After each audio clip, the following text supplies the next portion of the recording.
25 апреля 1978 года советские войска вошли в Афганистан и присутствовали в стране без малого 10 лет. Это была самая долгая война в истории России 20 века. В ходе этого конфликта, по разным оценкам, погибло от 560 тысяч до 2 миллионов афганцев и от 14 до 26 тысяч советских военных.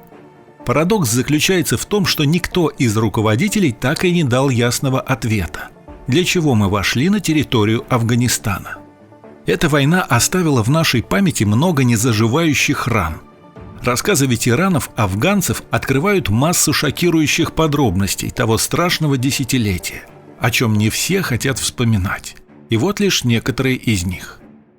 Личный состав 40-й армии, выполнявший свой интернациональный долг в Афганистане, постоянно испытывал недостаток спиртного. То малое количество алкоголя, которое направлялось в части, редко доходило до адресатов. Тем не менее, на праздники солдаты были всегда в подпитии.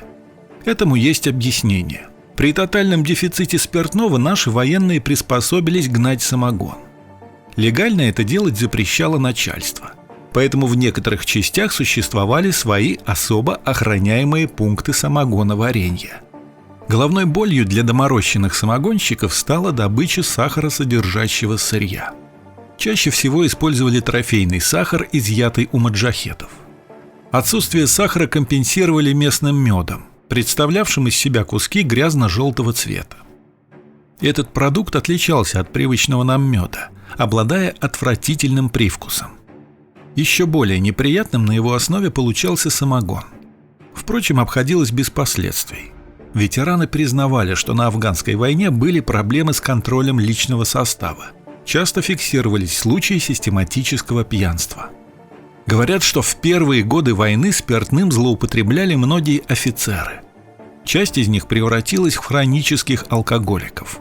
Некоторые солдаты, имевшие доступ к медицинским препаратам, пристрастились к приему обезболивающих. Так им удавалось подавлять неконтролируемое чувство страха. Другие, сумевшие наладить контакты с пуштунами, подсели на наркотики. По словам бывшего офицера спецназа Алексея Чекишева, в отдельных частях до 90% рядовых курили чарос, аналог гашиша. Попавших в плен советских солдат маджахеды редко убивали сразу. Обычно следовало предложение принять ислам. В случае отказа военнослужащий был фактически приговорен к смерти. Правда, в качестве жеста доброй воли боевики могли выдать пленного правозащитной организации или обменять на своего, но это скорее исключение из правил.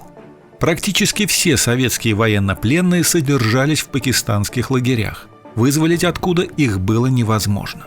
Ведь для всех СССР в Афганистане не воевал. Условия содержания наших солдат были невыносимы. Многие говорили, что лучше погибнуть от охранника, чем терпеть эти мучения. Еще страшнее были пытки, от одного описания которых становится не по себе. Американский журналист Джордж Крайл писал, что вскоре после ввода в Афганистан советского контингента рядом со взлетно-посадочной полосой появились 5 джутовых мешков. Толкнув один из них, солдат увидел проступившую кровь. После вскрытия мешков перед нашими военными предстала жуткая картина. В каждом из них был молодой интернационалист, обернутый в собственную кожу.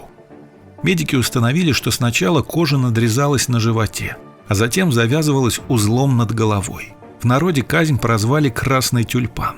Перед экзекуцией пленного накачивали наркотой, доводя до беспамятства. Но героин переставал действовать задолго до смерти. Сначала обреченный испытывал сильнейший болевой шок. Затем начинал сходить с ума и в конце концов умирал в нечеловеческих мучениях. Местные жители зачастую были крайне жестокими к советским воинам-интернационалистам. Ветераны с содроганием вспоминали, как крестьяне добивали советских раненых лопатами и мотыгами. Со стороны советских военных это порождало безжалостный ответ. Были случаи и совершенно неоправданной жестокости. Ефрейтор ВДВ Сергей Бояркин в книге «Солдаты афганской войны» описывал эпизод патрулирования его батальоном окрестностей Кандагара. Десантники развлекались, расстреливая из пулеметов скот, пока на их пути не попался афганец, погонявший осла. Недолго думая, по мужчине пустили очередь, а один из военных решил отрезать себе на память уши жертвы. Бояркин также описал излюбленную привычку некоторых военных подбрасывать афганцам компромат. Во время обыска патрульный незаметно вытаскивал из своего кармана патрон, делая вид, что он был обнаружен в вещах афганца. После предъявления такого доказательства вины местного жителя могли расстрелять прямо на месте.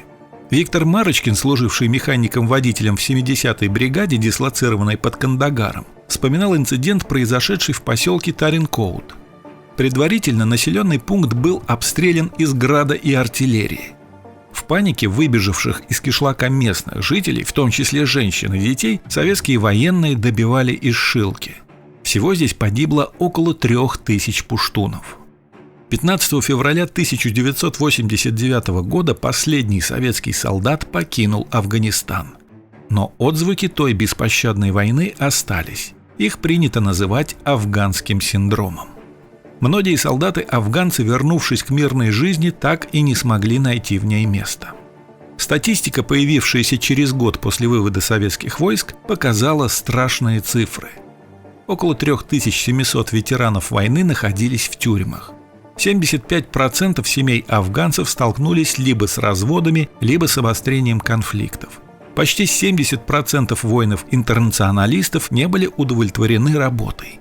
60% злоупотребляли алкоголем или наркотиками. Среди афганцев оказался высоким уровень самоубийств. В начале 90-х было проведено исследование, показавшее, что как минимум 35% ветеранов войны нуждаются в психологическом лечении. К сожалению, со временем старые психические травмы без квалифицированной помощи имеют обыкновение обостряться. Похожая проблема существовала в Соединенных Штатах. Но если в США в 80-х годах была разработана государственная программа помощи ветеранам Вьетнамской войны, бюджет которой составил $4 миллиарда, то в России и странах СНГ системной реабилитации афганцев не ведется. И вряд ли в ближайшем будущем что-либо изменится. На этом у меня все. Если видео было вам интересно, ставьте лайки и не забывайте подписаться и нажать на колокольчик, чтобы получать уведомления о новых интересных фильмах на канале «Однажды на Земле». До новых встреч!